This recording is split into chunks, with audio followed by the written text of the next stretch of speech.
ओम शांति। अध्यात्म को हमेशा वैराग्य से जोड़ा जाता है। हमें याद है, माँ बाप अपने बच्चों को गीता भी नहीं पढ़ने देते थे।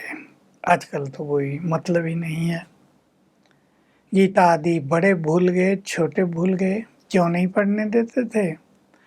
सन्यासी बन जाएगा, वैराग्य हो जाएगा। डरते लोग वैराग्य से, लेकिन अध्यात्म और वैराग्य दोनों साथ साथ चलते हैं। एक वैराग होता है घर बार छोड़ के जंगलों में चले जाना, आश्रम में जाके रहना, हिमालय में चले जाना। दूसरा वैराग होता है बुराइयों से वैराग्य, विकारों से वैराग्य, ज्ञान युक्त वैराग्य। जो वैराग्य किसी क्षणिक घटना के कारण उत्पन्न हो कि भाई मान लो परिवार में बहुत समस्याएं हैं, चिंताएं बढ़ती जा रही, पैसे की कमी बढ़ती जा रही, छोड़ो इस संसार को, चलो सन्यासी बन जाएं। ये वैराग थोड़े दिन में समाप्त हो जाता है, फिर राग में बदल जाता है। इसलिए आपने देखा होगा कई सन्यासी पुनः ज्ञान ध्यान छोड़कर और कार्यों में लग जाते हैं, क्योंकि वो वैराग उनका पूरा हो जाता है।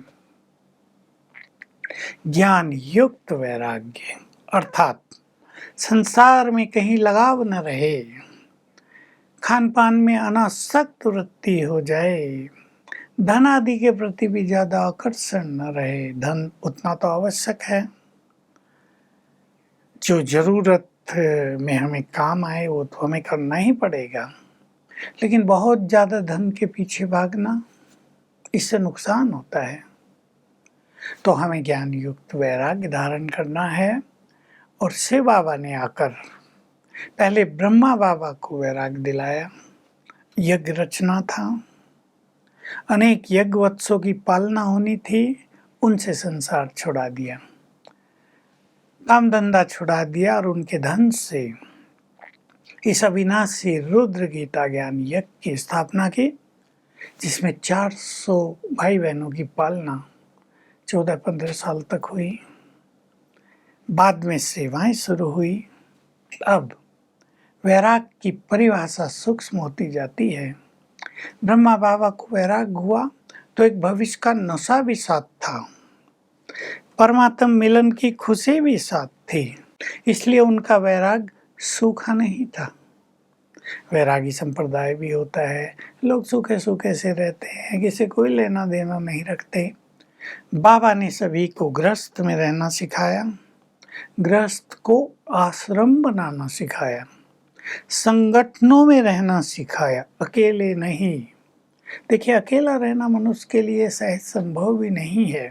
कई बातें होती हैं जीवन में, सुख दुख आते हैं, उतार चढ़ाव आते हैं, बीमारियां आती हैं, सर्दी गर्मी आती है, कुछ तबीयत में ऊपर नीचे होता है, किसी साथी की आवश्यकता तो होती है।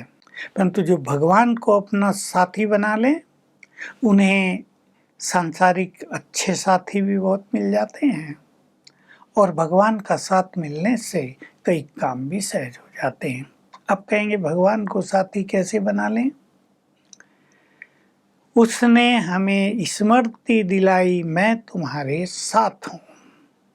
हमें इस स्मृति में रहना है, यानी ये बात याद रखनी है कि शिव बाबा हजार भुजाओं सहित मेरे साथ है, तो उसके साथ का अनुभव होगा। शिव बाबा को अपना फ्रेंड मान लें, उससे बातें करें फ्रेंडली। तुम ही मेरे सच्चे खुदा दोस्त हो, तुम ही मेरे सच्चे साथी हो, समय पर तुम ही मुझे मदद करने वाले हो। साथी बना लें तो साथ का अनुभव होता रहेगा। तो हमें अध्यात्म की सर्वोच्च स्थिति तक पहुंचना है, ध्यान देंगे, जिसमें संपूर्ण प्योरिटी हो जाए, हम संपूर्ण रूप से निरंतर योग युक्त स्थिति को प्राप्त कर लें, कर्मों में हमारी आसक्ति न रह जाए, मान सम्मान में, हमारी सेवाओं में भी हमारी आसक्ति न रह जाए। जहाँ हम रहते हैं, जो धन पदार्थ हमारे पास हैं, द्रव्य हैं, उनमें भी हमारी आसक्ति न रह जाए। इस अध्यात्म की ऊंचाई तक हमें पहुंचना होता है। करना सब कुछ अच्छे कार्य, जिम्मेदारी के कार्य, लेकिन हल्के रहकर करना, ऐसी अनुभूति में रहना मानो हम कुछ नहीं कर रहे हैं। सबको प्यार देना, परिवार की प्यार से पालना करना, लेकिन न्यारे भी हो जाना। भोजन भी अच्छा खाना, लेकिन अनासक्त भी रहना। सुख दुख मान अपमान में समान भी रहना, संसार से ममत्व निकालते भी जाना। ये आध्यात्म की सर्वोच्च स्थितियां हम समझ सकते हैं।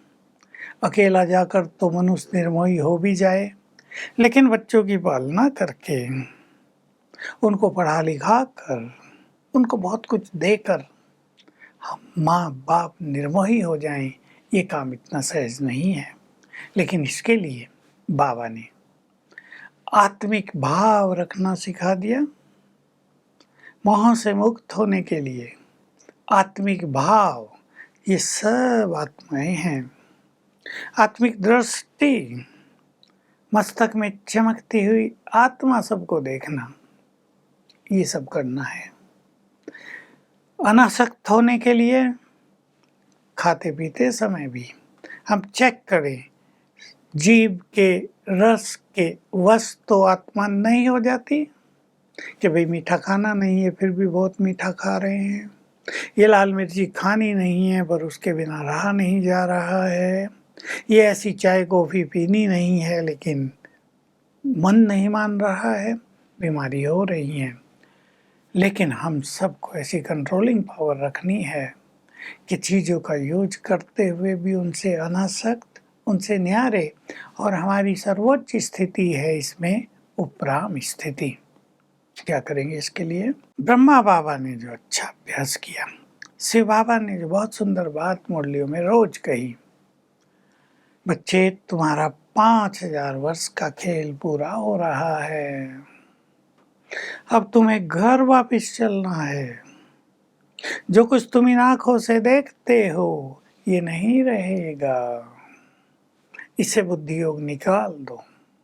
तो संसार में पाठ बजाते हुए, कर्तव्य जिम्मेदारियां निभाते हुए हमें घर वापस जाना है। आत्माओं को ले जाने के लिए स्वयं परमात्मा आ गए हैं, जाना ही है। ये कलयुगी संसार सतयुगी संसार में बदल जाएगा, ऐसा चिंतन बहुत आवश्यकता है।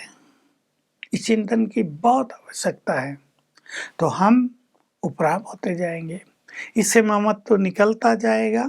ऐसे बहुत सारे हमने राजयोग के पथ पर चलने वाले भाई बहने देखे जो बहुत ईमानदारी से कार्य करते हैं, जो बड़े बड़े अधिकारी हैं, जिन्हें करोड़ों की संपत्ति मिलती है और मिल सकती है, वो नहीं लेते, ईमानदारी से अपने कर्तव्य करते हैं। मैं उनसे पूछता हूँ आपको लॉस फील नहीं होता?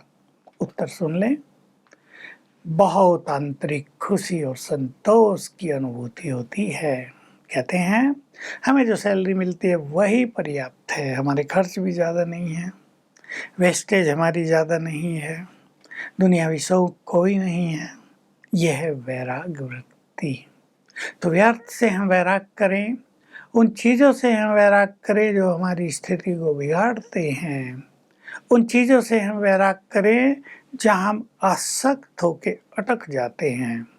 तो ये वैराग्य हमें आध्यात्म की चरम सीमा पर ले जाएगा और हमारा वैराग्य बहुत रॉयल, बहुत खुशियों भरा, सुखों से भरा हो जाएगा। तो चिंतन के द्वारा अपने को उन चीज़ों से मुक्त करते चले जो पुरुषार्थ में बाधा है। इसको ही बेहद का वैराग्य कहते हैं। ओम शांति।